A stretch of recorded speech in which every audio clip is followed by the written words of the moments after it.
Hi, good evening and welcome. We are here to report on the Guatemala elections. The news agency Prensa Comunitaria Kilómetro 169 in Guatemala, together with Ruda, have been following the elections on the first round with the support of Global Exchange in collaboration with Peninsula 360 Press.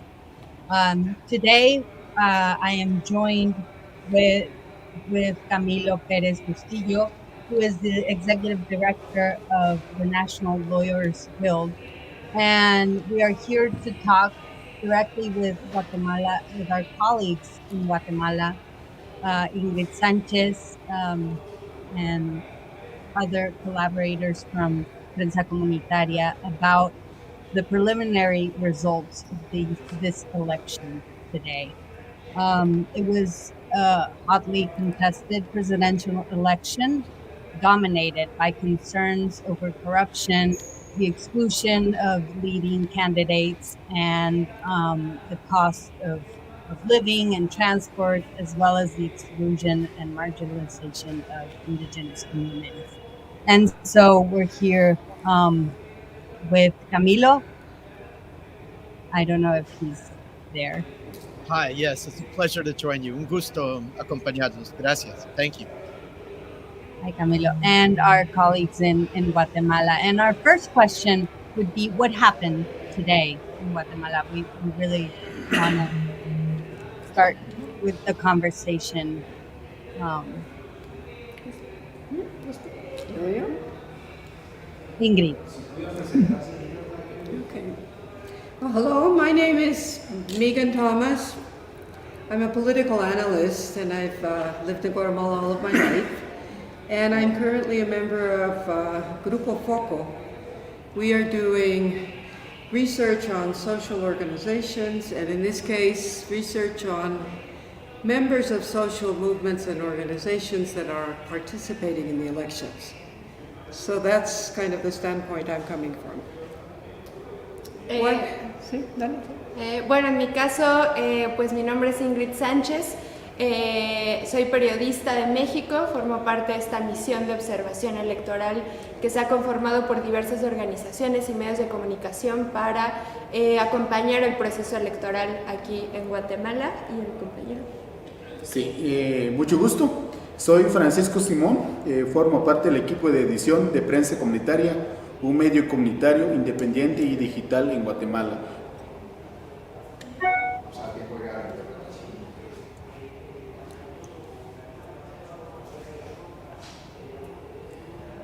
Bienvenidas, bienvenidos. Qué gusto que nos acompañen. Thank you, Megan Thomas, Ingrid Sanchez, and our collaborator from Prensa Comunitaria. Could you tell us briefly what happened today during the elections of the first round? Okay, well, I was here in Guatemala City. I visited 4 different voting centers. One kind of very upper class one, a couple of kind of traditional middle class Guatemalans, and one in a much more what they would call here barrio popular. And it was interesting. I'd say there was, people were voting. I would not say there was any kind of great enthusiasm. It was kind of like a street fair outside each voting center with many, many people charging for parking and many people selling food on the street and things for little kids. So there was a lot going on, but I would say the voting centers were not mobbed in Guatemala City. That much I think was clear. I think we cannot really expect any higher voting rate than the last elections, which was around 63%. I was listening to the news just a few minutes ago one center that had already closed, they'd only reached 50%. Others had reached 70, others were around 60. So that's what it sounds like for Guatemala City. But in other parts of the country, at least in 5 of the municipalities, there was some conflict, and in all of these cases, as far as I know, it was because people who did not belong to the community had registered to vote in that community and were being bussed in or trucked in, usually by the party currently in office. So that led to conflict, and in one case, San Jose del Golfo, which is one of the municipalities that we've included in our research, the elections were actually canceled. They're going to be postponed and probably held again when the presidential runoff takes place in August. So should we share? Preguntan como qué fue lo que se pudo observar este día en el proceso electoral en Guatemala. Y si pueden esperar un poquitito, van a dar un espacio para que vayan a hacer.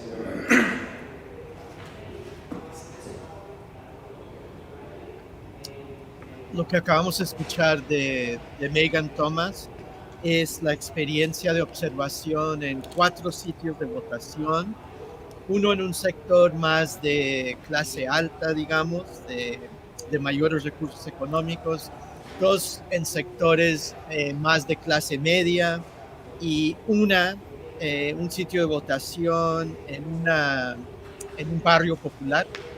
Todos estos en la ciudad de Guatemala, en la capital. En general, pues había un ambiente normal, un flujo normal, digamos, de votación, pero no una votación especialmente intensa. Había un ambiente en general, digamos, como de festividad, digamos, una fiesta popular, algo así como una feria callejera, pero no, digamos, en esos lugares de votación no hubo problemas que se pudieran observar, sino pues está el tema de cuál va a ser la tasa de participación.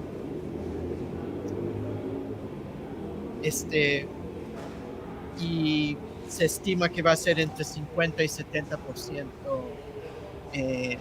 más o menos promedio, pero sí hubo conflictos en por lo menos 5 comunidades que se han reportado a través de otros observadores, y problemas especialmente en San José del Golfo, donde se canceló la votación.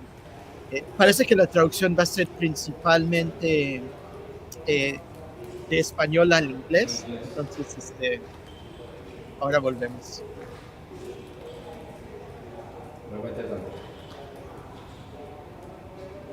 Yes, Ingrid Sanchez, our collaborator from Peninsula 360 Press and Global Exchange.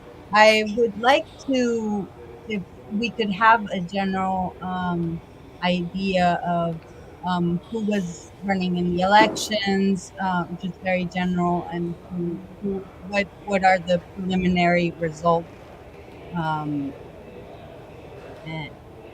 please. Yeah, thank you very much. So I think that we saw a very interesting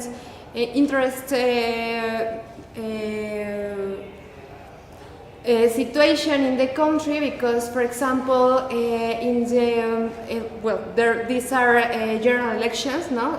The Guatemalans are deciding, for example, the president, also people to the parliament, also to the Central American Parliament. And it's very interesting because, for example, maybe in the communities, in the local communities, they are deciding who is going to be their authority, and in some spaces, for example, in some regions, they are defending also the votation of their decision, the left, for example, the left candidates. And I think that it's very important, that part, because sometimes, or maybe we can, as people who is seeing what is happening here, we maybe can think that, for example, the election is a disaster because, for example, in San Jose del Golfo, they didn't have the elections. No, it was suspended because of the problems of last night. But I think that maybe it's not a bad situation, no, because I think that the situation where we are seeing in the territory is that the people is defending their candidates because they saw that in the past the political forces and also the power of the state, they denied them the possibility to choose their own candidates. So now in the local elections, they are defending this part. No? For example, we saw some cases in some parts of the country, also here in the Guatemala city, that, for example, the people they took away the persons, or maybe, for example, the prosecutors of the officialist parties. They try to get into the voting centers with violence, and the people defend the center of the votation, and they took them away. No? So, for example, I think that it's a very interesting situation because in other countries, in other places, we maybe can think that it's a disaster, that they cannot vote.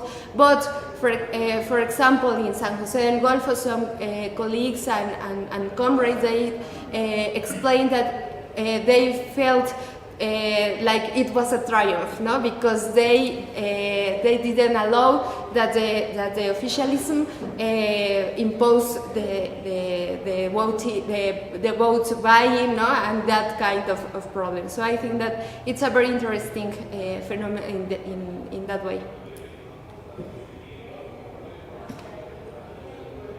Thank you, Ingrid. Francisco Simon is our colleague from Prensa Comunitaria. I would like, if it's possible, for him to tell us a little bit of the role that Prensa Comunitaria played during the report in these elections. As we have seen in Spanish, through this panel and global exchange, but maybe we can translate something for our English-speaking audience. Francisco Simón, te hemos seguido en distintas intervenciones a lo largo del día en Peninsula y en Global Exchange. ¿Qué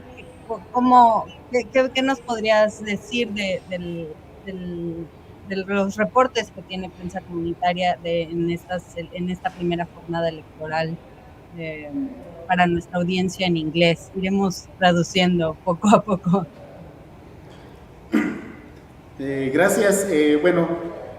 Prensa Comunitaria, en primer momento, comentarles que estuvimos dándole cobertura al tema electoral y a todo el proceso durante esta jornada en 14 departamentos. El país cuenta con 22 departamentos y casi logramos llegar a estos territorios.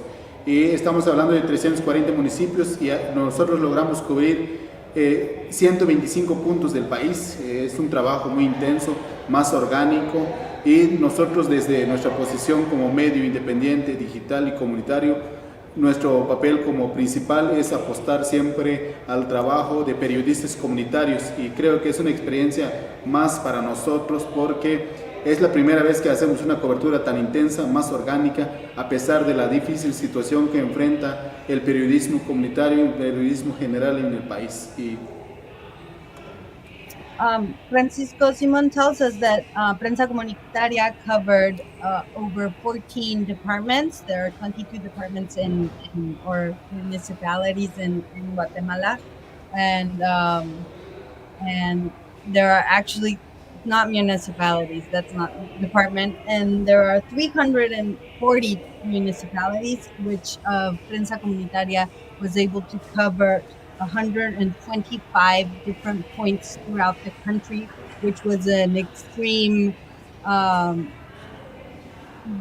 advance and advantage of of um, community journalists that were that have been covering throughout this election that was very difficult for journalists in general, and they did it with a in a way that was very organic for them. Camilo, do you want to add something to this?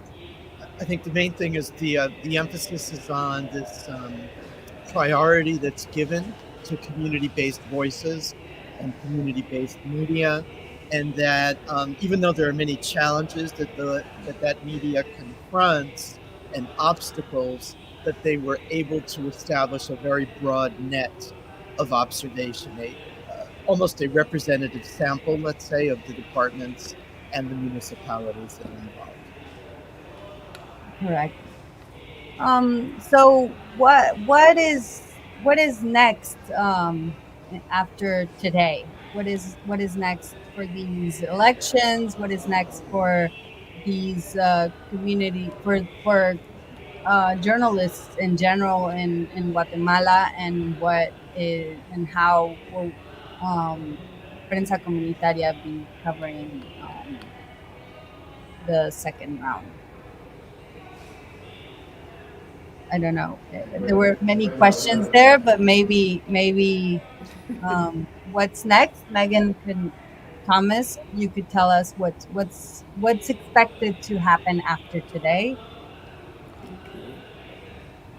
Okay, so the vote count has already started, and we'll probably have some preliminary results later tonight, and for sure tomorrow morning. But these elections have been marked by the courts being very strongly involved in all decisions. So part of what is expected is a lot of legal challenges to results, so that it might take some time before results are official. In terms of the presidential election, unless they reach 50% plus one of the vote, they are going to go to a runoff. And given that there are 23 presidential candidates, nobody expects there to be a clear winner in this first round, so they will go to the runoff next August. But the entire Congress will be elected today. There's no runoff there. And that is a crucial election. It's I would say, as important as looking at elections on the community and the local level, because so many decisions are made by Congress, and we've had such a terrible Congress for the last few years, just much more dedicated to their own business and to corruption and to doing the bidding of the powers that be in the country, including the drug cartels. So being able to have at least enough of an opposition in Congress that their voice can be heard is extremely important. And it's not clear whether or not that's going to happen, but that will be decided in the elections that took place today. There's no runoff there. Then all of the mayors are also decided in today's election, except for the places where there was some conflict. And the only one we know of that the elections are going to be repeated is in San Jose del Golfo. But otherwise, the mayors of the 340 odd municipios will also be decided.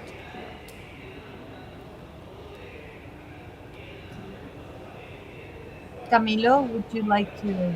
Yes. Yeah, I did want to add something, which is since I represent an organization that's focused on issues related to human rights, there's been a lot of attention in the media to issues of corruption, impunity, of course, issues related to the drug war and migration, let's say the uses of migration, poverty, discrimination, the exclusion of the indigenous majority in Guatemala, really conditions that many of us think are equivalent to apartheid in terms of the kinds of patterns of inequality. Is any of that likely to change with these elections? And how does elections fit in that frame?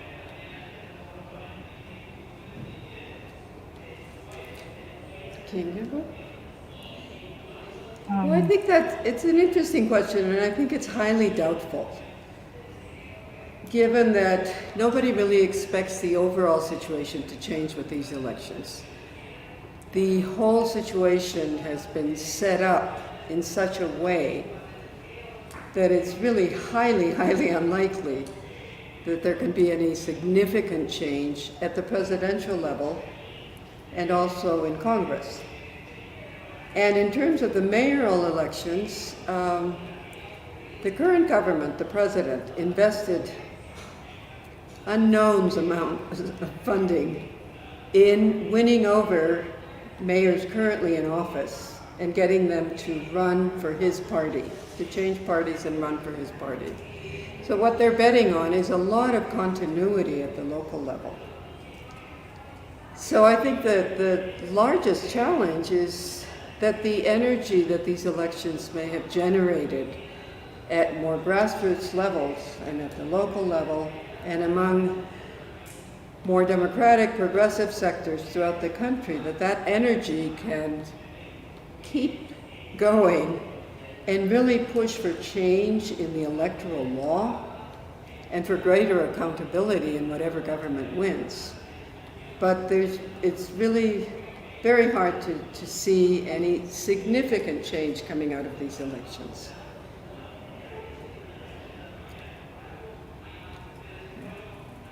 Thank you.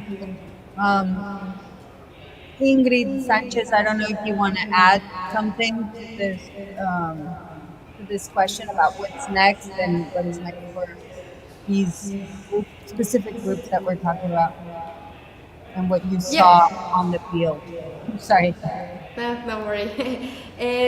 Thank you very much. Yes, I think that it's a very interesting situation because yes, there is some situation about these kinds of candidates, no? That as the colleague said, maybe we cannot expect a very big difference or a very big change in the political situation. But I think that we need to consider two different levels of political analysis because, for example, yes, there are this level of the policies, for example, of the government, of the state, in the national situation, but also I think that we need to consider the local situation because we are seeing these candidates of the people, no, these left candidates, and they are very interested about to solve the real problems of the people. Because, for example, today we stayed in a local community very near here in the downtown of the city, and it's a community that they don't have, for example, the documents of the property of their houses. No, for example, there is a very important fight because they are defending the right of the house. No, and now in this community they have a local candidate to be part of the group of the government here in the city. So I think that also the other part, the defense of the vote, for example, the Guatemalan people is fighting against the corruption also in the elections. No, they are denouncing, for example, the vote buying, and they are denouncing the electoral fraud, and they are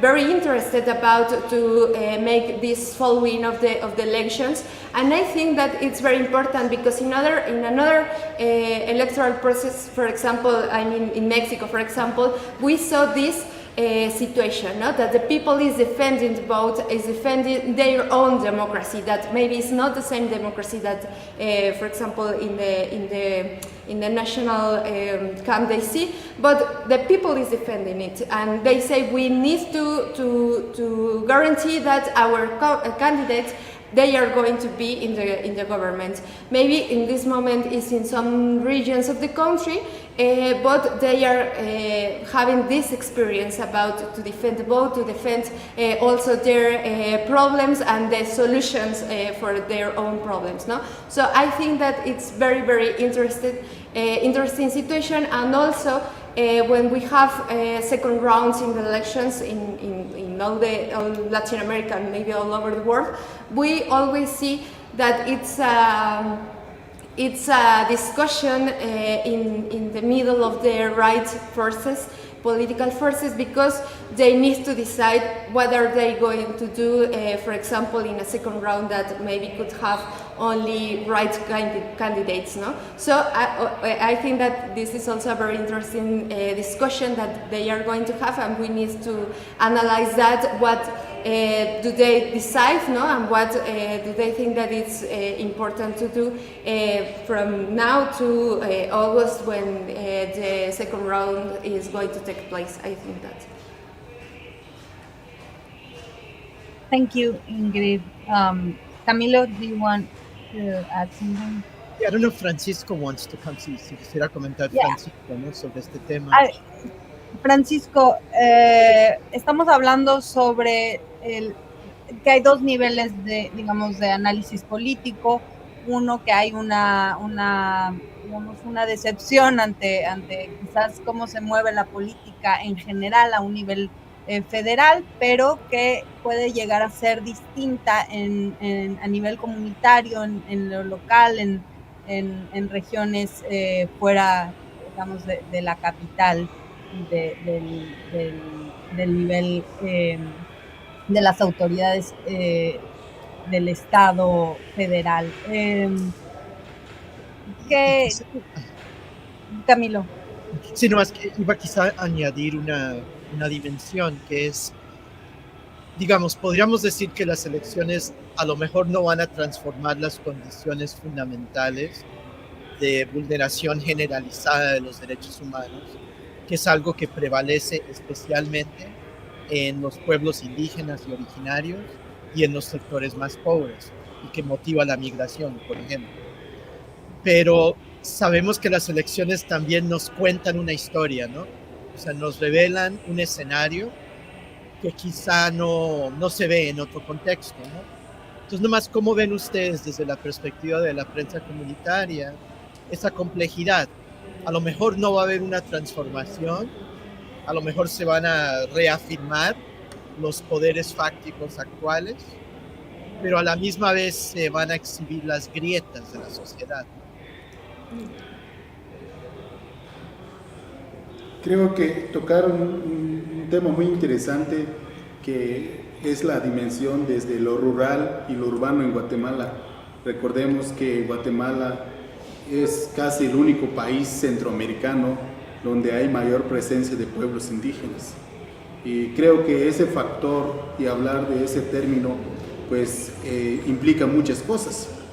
Sabemos que la izquierda en Guatemala, desafortunadamente, no han logrado concatenar esa cultura de alianzas, y algunos que decidieron irse solo, pues obviamente quieren mantener la pureza de sus dirigentes, y que de alguna manera no ayudan a configurar las luchas comunitarias, las redes sociales que las propias comunidades van logrando, incluso la importancia del trabajo de las autoridades locales, que es sumamente importante.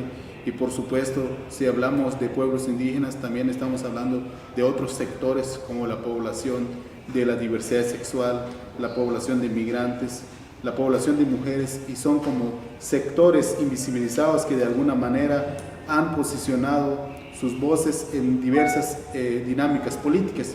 Pero aquí quiero resaltar un dato muy interesante.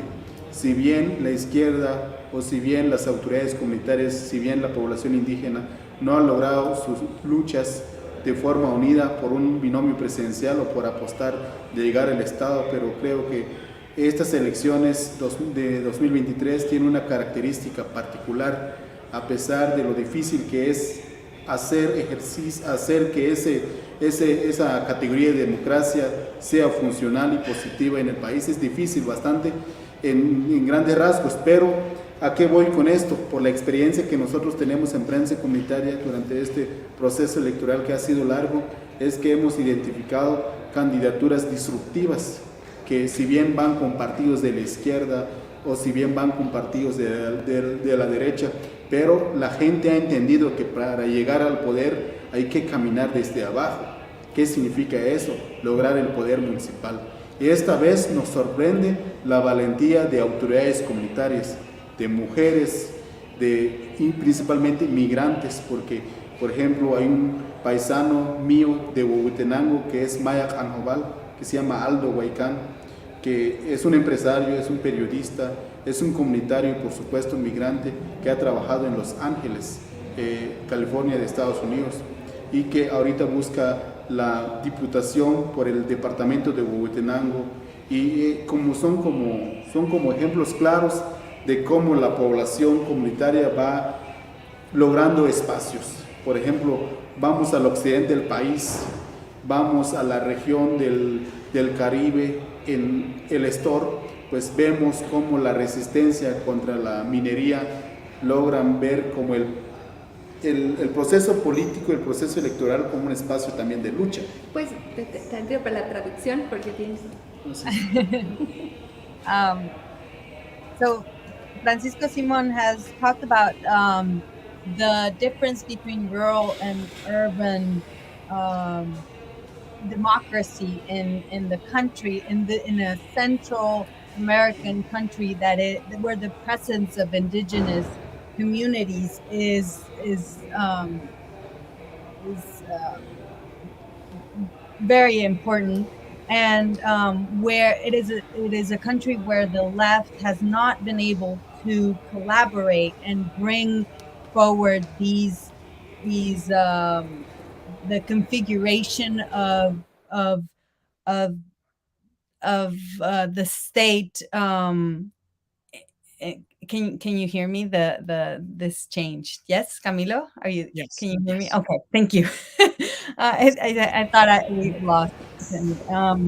And how the left hasn't been able to configure a place where these indigenous can come forward. Also, Francisco was talking about how this population is not just configured by indigenous people, but by women and migrants and people from marginalized and this populations that have been discriminated. And if what was interesting also was that if they have not been able to so-called win when talking about social movements and against mining and against there have been some wins in terms of local democracy through disruptive candidacies or candidates. As he said, that walk from the bottom, and Prensa Comunitaria was very surprised to see a large number of these disruptive candidates that have won spaces in local politics, and in a way that is a resistance to the right and to these, for example, from resistance to mining companies and other struggles that have been happening in Guatemala. Camilo. Yeah, I think one dimension of this, exactly as you've summarized, is that I think what Francisco was suggesting is that although the national elections may not capture all of these complexities, the municipal elections are kind of a unique landscape that gives us a better sense of those dimensions.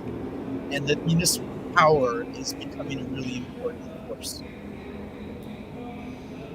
Yes. I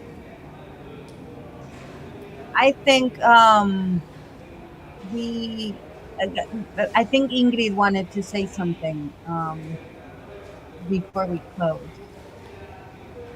Well, no, I think that maybe in this effort we are making this analysis, no, we are saying something, or the most important things about the political situation, the elections, and I think that I only want to thank to all the audience that are hearing us, because we think that it's very important to watch the process, to have these these missions to observe the situation. For example, now in Guatemala, also we made it in Colombia, in Brazil, also we stayed, for example, in Peru, and it's important because we need to learn about the situation in other countries and to learn how, for example, the journalists, how they are making this kind of organizations or alliances to observe the political situation. So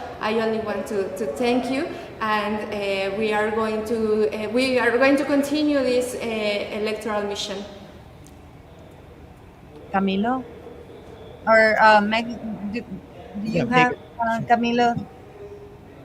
I was just going to say that I think it's not just a tremendous interest, of course, for the excluded sectors of Guatemala, but also for those of us watching this from the US and from Latin America.